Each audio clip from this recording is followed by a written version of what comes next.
그 두려움이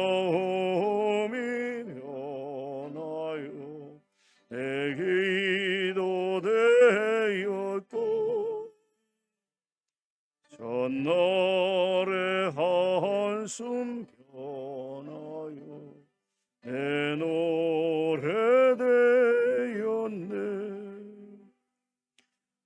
주님을 찬송하면서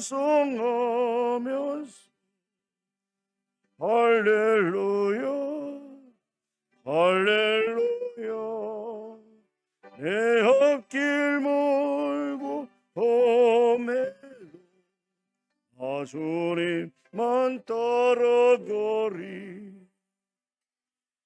내 주는 자비하셔서 늘 함께 계시고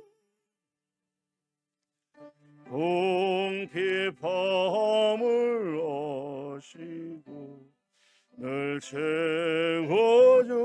채워주시네. 주님을 찬송하면서 할렐루야 할렐루야 내 앞길 나 주님만 따라가리. 내 주와 맺은 언약은 영불변하시니 그 나라 가기까지는 늘 보호하시네. 주님을 찬송하면서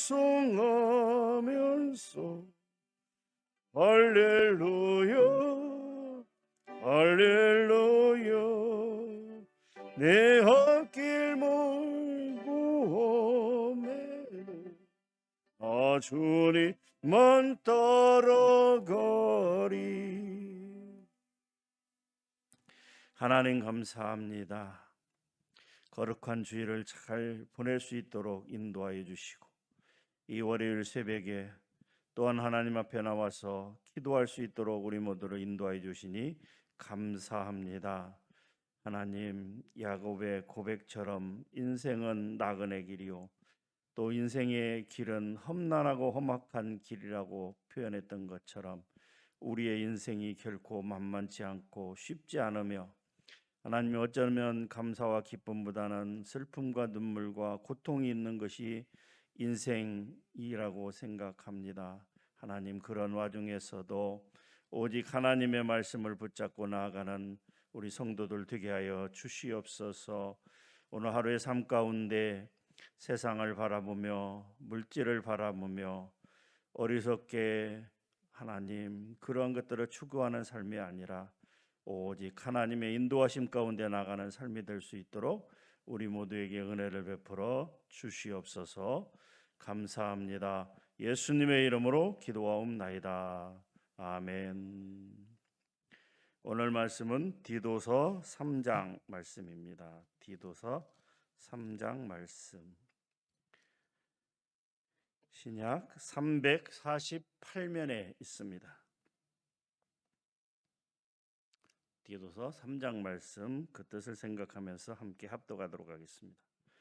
너는 그들로 하여금 통치자들과 권세 잡은 자들에게 복종하며 순종하며 모든 선한 일 행하기를 준비하게 하며 아무도 비방하지 말며 다투지 말며 관용하며 범사의 온유함을 모든 사람에게 나타낼 것을 기억하게 하라.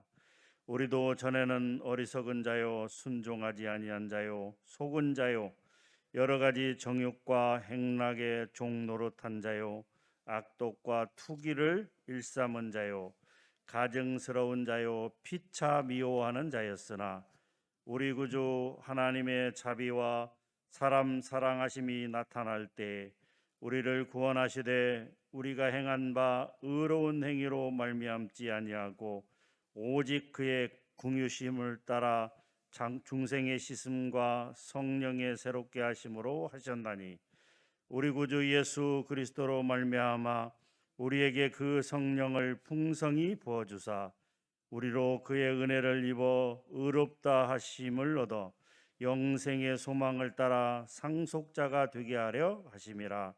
이 말이 미쁘도다.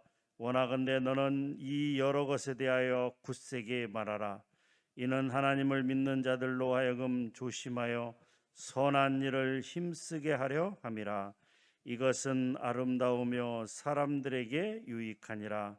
그러나 어리석은 변론과 족보 이야기와 분쟁과 율법에 대한 다툼은 피하라. 이것은 무익한 것이요 헛된 것이니라. 이단에 속한 사람을 한두 번 훈계한 후에 멀리하라. 이러한 사람은 내가 아는 바와 같이 부패하여 스스로 정죄한 자로서 죄를 짓느니라. 내가 아데마나 두기고를 내게 보내느니 그때 내가 급히 니고볼리로 내게 오라. 내가 거기서 겨울을 지내기로 작정하였노라. 율법 교사 세나와 및 아볼로를 급히 먼저 보내어 그들로 부족함이 없게 하고 또 우리 사람들도 열매 없는 자가 되지 않게 하기 위하여 필요한 것을 준비하는 좋은 일에 힘쓰기를 배우게 하라. 나와 함께 있는 자가 다 내게 무난하니 믿음 안에서 우리를 사랑하는 자들에게 너도 무난하라. 은혜가 너희 무리에게 있을지어다. 아멘. 디모데 전후서와 더불어서 목회 서신으로 알려져 있는 디도서. 사도 바울은 디도에게 이렇게 쭉 편지를 하면서 여러 가지 중요한 목회 활동에 관한, 목회로서 실천적인 그런 활동에 관한 교훈들을 주고 있습니다. 이 그레데 섬, 이 디도가 목회하고 있던 그레데 섬은 지중해에서 세 번째로 큰 섬으로 알려져 있습니다. 오늘 디도서 3장 말씀 같이 보고 있는데요. 디도서 3장은 크게 두 부분으로 나누어집니다. 1절부터 11절까지 그리고 12절부터 15절까지 이렇게 나눌 수 있는데요. 오늘 1절부터 11절까지 말씀을 중심으로 사도 바울이 디도에게 주고 있는 교훈을 통해서 우리에게 받아야 될 교훈들이 무엇인가에 대해서 한번 생각해 보고자 하고 있는 것입니다. 3장 1절부터 11절을 좀 더 세분해 보면 1절은 통치자들과 권세 잡은 자들에게 성도가 복종하고 순종해야 된다라고 이야기하고 있습니다. 또한 2절에서 8절은 믿지 않는 불신자, 이웃의 불신자가 있으면 그 불신자들에 대해서, 그 이웃들에 대해서 성도가 가져야 될 그러한 기본적인 덕목에 대해서, 또한 9절부터 11절은 이단에 속한 이웃을 대하는 성도의 태도와 자세에 대해서 교훈하고 있다라고 하는 것이죠. 오늘 우리는 3장 1절부터 11절을 중심으로 우리에게 주시는 몇 가지 교훈에 대해서 한번 살펴보기를 원합니다. 첫 번째입니다. 성도들은 국가 통치자와 권력자에게 순복해야 된다라고 하는 것이죠. 3장 1절을 보게 되면 너는 그들로 하여금 통치자들과 권세 잡은 자들에게 복종하며 순종하며 모든 선한 일 행하기를 준비하게 하며라고 되어 있습니다. 당시 그레데 섬은 주변의 많은 지역들과 마찬가지로 로마 제국의 식민지를 받고 있는 그런 상태였습니다. 그런 상황 가운데서 그레데인들은 자주 로마 정부의 반기를 드는 폭동을 일으키곤 하였습니다. 사실 오늘날도 마찬가지지만 섬에 사는 사람들의 기질이 상당히 굉장히 역동적인 그런 상황들이 많이 있습니다. 당시 그레데에 사는 사람들도 마찬가지였기 때문에 그 로마 제국의 지배를 받는 것이 싫어서 어떤 정치적인 독립을 원하기 때문에 자주 폭동을 일으키는 그런 혼란한 상황이었습니다. 그런 상황에서 목회를 하고 있는 디도에게 이렇게 권면합니다. 모든 성도들은 국가 통치자와 권력자들에게 순복해야 된다라고 하는 것이죠. 왜냐하면 국가 정부 기관은 하나님께서 위임하신 어떤 하나의 기관이었고 사회 제도였기 때문에 거기에 순복해야 된다라고 이야기하고 있습니다. 사실 사도 바울도 로마서 13장에서 국가에 순복해야 된다 이렇게 이야기하고 있습니다. 로마서 13장 1절을 보게 되면 각 사람은 위에 있는 권세들에게 복종하라. 권세는 하나님으로부터 나지 않음이 없나니 모든 권세는 다 하나님께서 정하신 바라. 국가 기관도 하나님께서 허락하신 기관이기 때문에 성도들은 마땅히 한 나라의 국민으로서 국가 기관에 그리고 국가를 이끌고 있는 그런 지도자들에게 순복해야 된다라고 하는 것이죠. 그러나 그 국가 기관이 기독교를 탄압한다든지 하나님을 전하는 그런 일에 대해서 반대한다든지 하는 경우에는 그것까지 순복할 수는 없습니다만은 그렇지 않은 경우에는 당연히 성도는 한 나라의 국민으로서 국가 기관의 그 지도자들에게 순복해야 된다라고 그렇게 말씀하고 있습니다. 사랑하는 성도 여러분, 우리는 하나님 나라의 백성이자 동시에 이 땅을 살아가는 대한민국의 국민임을 우리는 기억해야 되며 국가 기관의 그 통치자들에게 순복하는 그 국민으로서 4대 의무라든가 이런 것들을 잘 지키는 그런 성도님들이 되시기를 주님의 이름으로 축복합니다. 두 번째는 3장 2절에서 8절 내용을 봤을 때 이 믿지 않는 불신자들의 영혼을 이 불쌍히 여기는 마음으로 선을 행해야 된다라고 하는 것이죠. 2절에서 8절 내용을 보면 바울은 이 디도에게 불신자인 믿지 않는 그런 이웃들을 대할 때 가져야 될 성도의 어떤 태도와 기본 덕목에 대해서 교훈하고 있습니다. 2절에 보게 되면 성도가 불신자들을 대함에 있어서 가져야 될 4가지 덕목에 대해서 설명하고 있는데요. 우리 2절 말씀을 같이 한번 읽어보도록 하겠습니다. 시작. 아무도 비방하지 말며 다투지 말며 관용하며 범사의 온유함을 모든 사람에게 나타낼 것을 기억하게 하라. 4가지는 바로 뭐죠? 비방하지 말라라고 하는 것이죠. 이 비방은 아무도 비방하지 말며 또한 다투지 말라. 믿지 않는 이웃들과의 관계 속에서 그 사람들에게 비방하는 것들이 있어서는 안 되고 다투는 것도 안 되고 그리고 또 3번째는 관용하며 4번째는 온유함을 나타내라 이렇게 이야기하고 있습니다. 사랑하는 성도 여러분, 그들도 당연히 구원받아야 될 그런 사람들입니다. 우리가 그들에게 복음을 전해야 될 터인데 그들을 비방하거나 다투거나 관용하지 않거나 온유함을 나타내지 않는다면 복음의 길이 막히는 것이기 때문에 우리는 어떻게 해야 된다고요? 아직 믿지 않는 불신자일지라도 그들과 다투거나 비방을 해서는 안 되고 관용을 나타내고 또 온유함을 나타내야 된다라고 그렇게 말씀하고 있습니다. 그러기 위해서는 어떻게 해야 되는가? 우리는 자신의 권리에 대해서 기꺼이 양보할 수 있는 마음이 있어야 된다. 믿지 않는 이웃과 어떤 이득 관계에 있을 때에도 우리는 그들을 위해서 양보할 수 있는 마음의 자세가 필요하다라고 하는 것이죠. 먼저 나오는 비방하지 말며라고 하는 것은 사실 성도와 성도 간에도 필요하지만 특별히 믿지 않는 불신자들에게 향해서 그들을 향해서 비방하는 태도를 버려야 된다라고 하는 것을 말씀하고 있는 것입니다. 비방하지 않고 다투지 않고 항상 친절함과 긍휼함을 나타낼 수 있는 그런 관용이 있어야 된다라고 하는 것이죠. 관용이란 무엇입니까? 바로 너그럽게 용서할 수 있는 마음이 바로 관용이다라고 하는 것이죠. 이렇게 비방하거나 다투지 않고 관용을 나타낼 수 있는 성도는 바로 온유한 성품을 지녔기 때문인 것입니다. 그 몸에 온유함이 늘 배어 있으면 다른 사람을 비방하거나 다른 사람과 다투거나 하는 일이 없다라고 하는 것이죠. 관용할 수 있다라고 하는 것이죠. 사실 우리 주님께서도 그 같은 온유함으로 우리들에게 모범을 보여주셨다라고 하는 것이죠. 마태복음 11장 29절은 이렇게 기록되어 있습니다. 나는 마음이 온유하고 겸손하니. 예수님은 예수님의 성품에 대해서 뭐라고 표현하고 있습니까? 온유하고 겸손하다. 이렇게.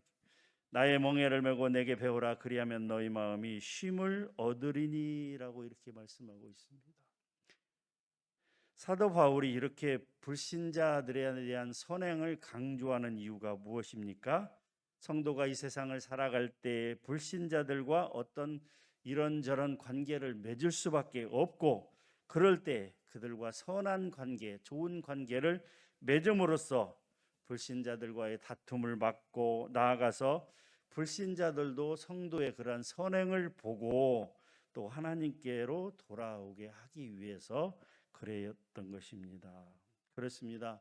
이 사도 바울의 교훈은 오늘날 우리들에게도 매우 유익한 교훈이 아닐 수 없습니다. 사랑하는 성도 여러분, 우리는 이웃들과 좋은 관계를 유지해야 됩니다. 그 이웃이 믿는 자이든 믿지 않는 자이든 상관없이 우리는 우리 주변의 이웃들과 좋은 관계를 유지해야 됩니다. 그러기 위해서는 오늘 말씀에 뭐라고 합니까? 비방하지 마십시오. 비방은 절대로 안 됩니다. 가진 사람을 위해서 그렇게 굴욕적으로 행하고 또 없는 사람들을 향해서 조롱하며 비방하는 것은 어리석은 태도입니다. 성도가 가져야 될 태도가 아니다라고 하는 것이죠. 만약에 다툴 일이 있으면 양보하십시오. 관용을 나타내십시오. 그럴 때 성도는 온유해집니다.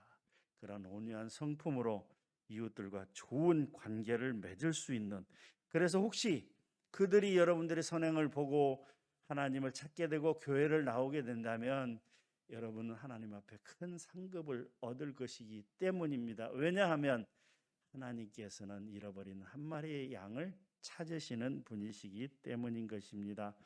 꼭 기억하시고 선을 행하는 성도님들이 되시기를 주님의 이름으로 축원합니다. 마지막 세 번째입니다. 이단에 속한 이웃들은 한두 번 훈계한 후에 멀리해야 된다라고 말씀하고 있습니다. 9절부터 11절 말씀이죠. 같이 한번 읽겠습니다. 시작. 그러나 어리석은 변론과 족보 이야기와 분쟁과 율법에 대한 다툼은 피하라. 이것은 무익한 것이요 헛된 것이니라. 이단에 속한 사람을 한두 번 훈계한 후에 멀리하라. 이러한 사람은 네가 아는 바와 같이 부패하여 스스로 정죄한 자로서 죄를 짓느니라.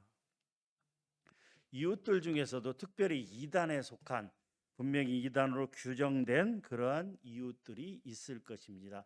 그들과도 좋은 관계를 맺되, 그러나 오늘 분명히 말씀하고 있는 것은 어떻게 그들을 대해야 되는가라고 하는 것이죠.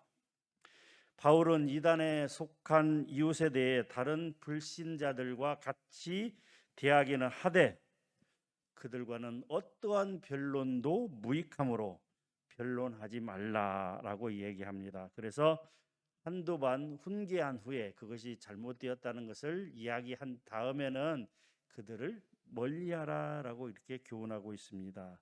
왜냐하면 이 이단에 속한 이웃과의 관계는 다른 이웃들과는 달리 그들과의 교제가 성도의 신앙에 어떤 막대한 영향을 끼칠 수 있기 때문인 것입니다. 9절에 기록된 어리석은 변론이라는 것은 성경이 명백히 밝히고 있지 않은 그런 문제를 가지고 결론도 낼 수 없는 그런 무익한 토론을 이야기하고 있다라고 하고 있는 것입니다. 이단들의 특징은 무엇이냐 하면 대부분들의 이단은 성경을 인용은 하되 자기들 구미에 맞게 필요한 구절들만 뽑아서 그것을 엮어서 결국은 자신들의 교주가 재림 예수요 메시아요 이런 결론을 맺고 있기 때문에 이거는 성경을 인용을 하되 그것을 바꾸거나 더하거나 빼는 그런 어리석은 잘못들을 범하고 있는 것입니다. 그러한 이단들과 변론하면 결론이 나지 않습니다. 끝이 없습니다. 그러니까 어리석은 변론을 하지 말라라고 하고 있는 것입니다. 족보 이야기는 또 무슨 말입니까? 디모데전서 1장 4절에 기록된 끝없는 족보에 해당된다라고 하는 것이죠. 또한 분쟁과 율법에 대한 다툼은 하나님께서 율법을 주신 근본 정신과는 무관한 무슨 안식일 준수 문제, 안식일을 지켜야 된다. 안식일을 안식일이 토요일이니까 안식일을 지켜야 된다. 이런 사실 성경을 왜곡하는 그러한 잘못들을 범하고 있기 때문에 이러한 이단들과는 변론을 피하라라고 말씀하고 있습니다. 왜냐하면 이단들의 특징이 뭡니까? 끈기와 인내로서 계속해서 달려들기 때문입니다. 말도 되지 않는 자기들의 주장을 관철시키기 위해서 성도들에게 계속해서 도전을 하고 성도들을 힘들게 하고 어렵게 그 어떤 이야기를 계속 듣다 보면 그것이 진실인 것처럼 생각되어질 때가 있다라고 하는 것이죠. 예를 들어서 사람은 눈이 두 개의 정상이는데 어느 나라에 갔는데 눈이 하나밖에 없다. 대부분의 사람들이 눈이 하나밖에 없다라고 생각하면 두 개 가진 내가 잘못되고 이상한 사람처럼 보일 수 있다라고 하는 것이죠. 왜요? 하나님께서 분명히 사람을 만드셨을 때 눈이 두 개지만 어느 지역이나 어느 지방에 갔을 때 눈이 하나만 가진 사람들이 있다면 내가 이상한 사람이 되는 것처럼 그 이단들과 계속 변론을 하다 보면 믿음이 약한 성도들은, 믿음이 약한 교인들은 그 꼬임에 넘어갈 수도 있다라고 하는 것이죠. 그 이단들의 교육 방식이 그런 식으로 진행이 되지 않습니까? 그렇기 때문에 사도 바울은 분명히 이야기합니다. 한두 번 훈계한 후에는 그들과 멀리하라고 얘기하고 있습니다. 사랑하는 성도 여러분, 우리는 이단에 속한 사람은 멀리해야 됩니다. 이웃과의 관계를 좋게 하라고 그래서 그들과 계속 교제하는 것은 별로 좋은 모습이 아니다라고 하는 것이죠. 사도 바울도 고린도후서 6장 14절에서 이렇게 이야기합니다. 너희는 믿지 않는 자와 멍에를 같이 하지 말라. 이렇게 말씀하고 있습니다. 사랑하는 성도 여러분, 이단과 변론하는 것은 참으로 어리석은 일입니다. 그들과는 상종조차도 하지 않는 지혜가 필요합니다. 다만 어떤 신앙 이야기나 그런 이야기들이 아니라면 교제할 수도 있습니다만은 이단들의 목적은 우리를 넘어뜨리기 위해서 자신들의 편으로 하기 위해서 그러한 것이니까 절대로 이단들과 함께하는 일이 없었으면 좋겠습니다. 그들과 상종조차도 하지 않는 그런 지혜로움이 우리 모두에게 있기를, 그러한 성도님들이 되시기를 주님의 이름으로 간절히 축원합니다. 하나님 감사합니다. 이 시간도 귀한 말씀 주시니 감사합니다. 디도서 3장 말씀을 같이 나누었습니다. 하나님, 우리는 어떻게 믿지 않는 자들과 행해야 될지에 관해서 말씀을 나누었고, 국가기관에 순복해야 되는 것, 지도자들에게 순복해야 되는 것에 대해서, 또 이단을 멀리하라는 것에 대해서 오늘 말씀을 생각하였습니다. 그렇게 살아가는 우리 성도님들 될 수 있도록 하나님 크게 은혜 베풀어 주시옵소서. 감사합니다. 예수님의 이름으로 기도하옵나이다. 아멘. 들은 말씀을 생각하면서 함께 기도하도록 하겠습니다. 국가의 통치자들에게 백성의 한 사람으로서 순복하는 믿음을 주시옵소서. 불신자들의 영혼을 불쌍히 여기는 마음으로 선행을 행하게 하옵소서. 이단들과 변론하지 말고 그들을 멀리하는 지혜로움을 주시옵소서라고 기도하기 원합니다. 함께 기도하겠습니다. 아버지 하나님 감사합니다. 이 월요일 새벽에 저희를 불러주시니 감사합니다. 하나님, 오늘 디도서 3장 말씀을 함께 나누었습니다. 아버지 하나님, 사도 바울은 그레데 섬에서 그 힘들고 어려운 상황 가운데서 목회하고 있는 디도에게 많은 권면의 말을 하고 있습니다. 오늘 3장 말씀을 통해서 먼저 국가 지도자들에게 순복하라 말고 이렇게 이야기하고 있습니다. 왜냐하면 우리가 이 땅을 살아갈 때 먼저는 하나님의 백성이요 또한 그 나라의 국민이기 때문인 것입니다. 또한 하나님께서 국가기관조차도 하나님께서 세운 아버지 하나님 그러한 기관이기 때문에 우리는 그곳에 순복해야 되는 것입니다. 그 통치자들이 기독교를 박해하고 성도들을 핍박하는 것이 아니라면 우리는 당연히 순종해야 될, 복종해야 될 그런 의무가 있음을 기억하게 하시고 하나님 국가 지도자들의 통치에 잘 따라가는 우리 모든 성도들 되게 하여 주시옵소서. 사도 바울은 디도에게 믿지 않는 불신하는 이웃들과의 관계에 있어서 어떻게 하라 그렇게 이야기하고 있습니다. 먼저는 비방하지 말라라고 말씀합니다. 또한 아버지 하나님 다투지 말라라고 이야기합니다. 관용을 나타내며 온유함으로 그들을 대하라 이렇게 이야기하고 있습니다. 그 이웃들과 그들이 비록 믿지 않는 사람들이지만 그들과 선한 관계를 유지하는 우리 성도들 되게 하여 주시옵소서. 또 그 믿지 않는 이웃들을 향해서 끊임없이 아버지 하나님 복음을 전할 수 있도록 기도하며 정말 좋은 관계를 유지할 수 있는 지혜로움이 우리 성도들에게 있게 하여 주시옵소서. 그러나 믿지 않는 그런 이웃들 중에서도 이단에 속한 사람, 분명히 이단으로 판명된 사람들을 대할 때 한두 번 훈계한 후에 멀리하라라고 말씀합니다. 왜냐하면 그들은 끊임없이 자기네들 편으로 우리를 유혹하고 이끌어가기 위해서 아버지 하나님 준비하고 또 우리를 그렇게 공격하기 때문인 것입니다. 하나님 그런 이단에 속한 사람을 분명하게 거리를 두고 행동할 수 있는 그런 지혜로움이 우리에게 있어야 될 줄로 압니다. 하나님 오늘 하루를 살아갈 때 그런 마음 자세로 살아갈 수 있도록 도와주시옵소서. 국가기관의 통치자들에게 순복하고 또 이웃을 향해서 아버지 하나님 사랑을 나누며 이단에 속한 사람들을 멀리할 수 있는 지혜로운 가운데 살아가는 우리 모두가 되게 하여 주시옵소서. 주여 인도하여 주시옵소서.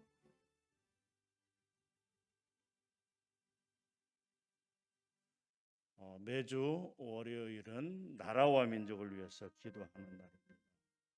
코로나의 재확산이 감소세로 돌아섰음에 감사합니다. 코로나가 재유행되지 않도록 은혜를 베풀어 주시고 성도들의 믿음을 견고케 하옵소서. 이제는 하나님 코로나를 끝내주시고 정상적인 생활로 돌아가서 하나님 예전처럼 은혜롭게 더욱더 열심히 신앙생활할 수 있도록 하나님 은혜 베풀어 주시옵소서라고 함께 기도합니다. 하나님 이제 아버지 정말 아버지 하나 2년이 넘는 긴 세월 3년 되는 그런 긴 세월 동안 우리나라를 비롯한 전 세계는 이 코로나 이 바이러스로 인해서 엄청난 고통과 시련과 어려움 가운데 지내갔습니다. 아버지 하나님 코로나 전에 700명 넘던 우리 주일 출석 교인들이 이제 아버지 하나님이여 거의 아버지 하나님이여 반토막이 나는 정말 아버지 하나님이 아직도 200여 명의 성도들이 돌아오지 않고 있는 그런 어려운 현실 가운데 있습니다. 하나님 이 시간 간절히 바라옵고 원하옵나니 코로나가 이제는 완전히 종식될 수 있도록 하나님 은혜 베풀어 주시옵소서. 아버지 하나님 지금은 아버지 하나님 국가 정책이 변하여 이제 아버지 하나님 거리 두기라든가 이런 거는 없어졌습니다마는 하루에 몇만 명씩 또 확산되는 그런 아버지 하나님 추세 가운데 있습니다. 하나님 이 시간 간절히 바라옵고 원하옵나니 코로나와 같은 이런 아버지 하나님의 전염병이 아버지 하나님 빨리 끝나고 이제는 다시는 그런 것들로 인해서 고통받지 않도록 하나님 은혜를 베풀어 주시옵소서. 아버지 하나님이 몸이 연약하고 아버지 하나님의 또한 여러 가지 문제로 인해서 나오지 못하고 있는 하나님 교회에 나오지 못하고 있는 그 성도들의 마음을 위로하여 주시고 이제 아버지 하나님 나올 수 있도록 또한 그 용기를 주시고 힘을 주시어서 아버지 하나님 함께 하나님께 예배드리며 성도의 교제를 나눌 수 있는 그런 우리 모두가 되게 하여 주시옵소서. 아버지 하나님이 아버지 하나님 특별히 아버지 하나님이 이 아버지 하나님 지금도 여전히 코로나에 맞서 싸우는 의료진들과 방역당국과 관계자들을 하나님 위로하시고 아버지 하나님이 끝까지 인내하며 이 코로나가 종식될 때까지 함께 아버지 하나님여 맞서 나가며 또한 아버지 하나님여 이 아버지 하나님여 백신을 개발하고 이러한 모든 가정 가운데 하나님 은혜를 주시어서 아버지 하나님의 코로나가 완전히 끝날 수 있도록, 그래서 예전처럼 아버지 하나님 함께 예배드리며 또 아버지 하나님의 구역 모임도 함께하며 또 아버지 하나님의 자유롭게 신방도 하며 이 모든 정상적인 활동이 속히 이루어질 수 있도록 하나님 크게 은혜를 베풀어 주시옵소서. 주님 도와주시고 인도하여 주시옵소서. 함께하여 주시옵소서.